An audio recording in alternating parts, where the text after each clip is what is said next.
Tema Harbor is more than a civil engineering project. It is the basis for a new industrial age in Ghana. Soon after Ghana achieved independence in 1956, the World Bank began to help this West African country. It lent money to build seaports, roads, and other large-scale projects. This is the huge powerhouse which will eventually be supplying electrical power. The bank's first major loan was for the Volta River irrigation project. It included the Volta Dam, then one of the largest in the world.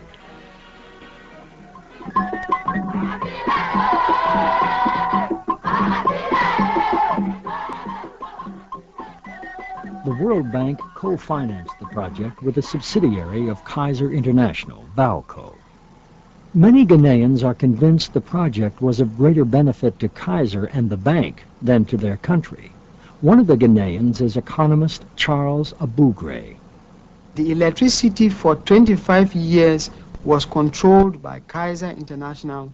They paid rates which was less than half the market value of electricity, and set up their own industry, which is smeltering bauxite. Meanwhile, Kaiser International had to be paid its loan. World Bank had to be paid its loan in addition to all the interest rates that have arisen. Until the early 1970s, Ghana was the world's leading producer of cocoa. The money it made from exporting cocoa helped pay off its debt for Tema Harbor, the Volta Dam, and other World Bank-funded projects.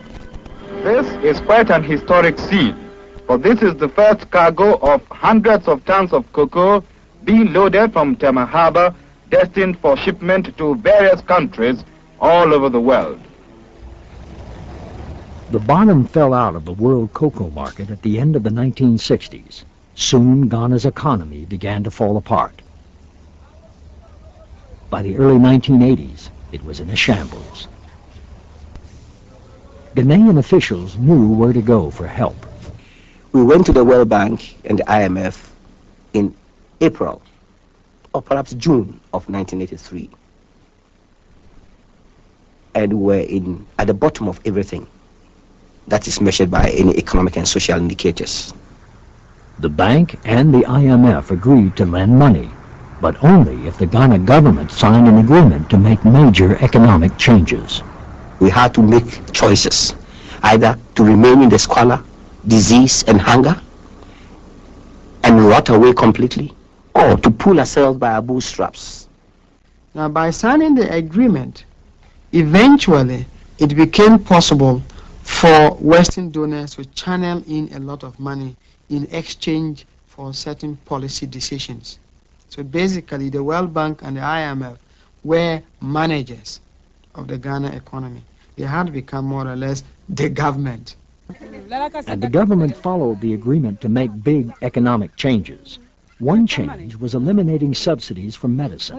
With the average villager earning less than $10 a week, that World Bank IMF-backed policy makes poor people even poorer. This one, he used to buy it at 300. Subsidies had kept the cost of this medicine at a price a poor villager could afford.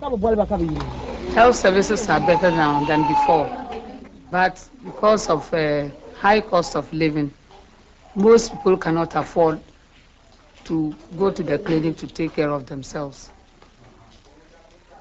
Before, medicines were supplied free, but now you have to pay for them. And most people cannot afford to pay for those drugs. Ghana is 10 years into adjustment, and the growth, the improvement in the economy has not reached the stage that it can support its poor.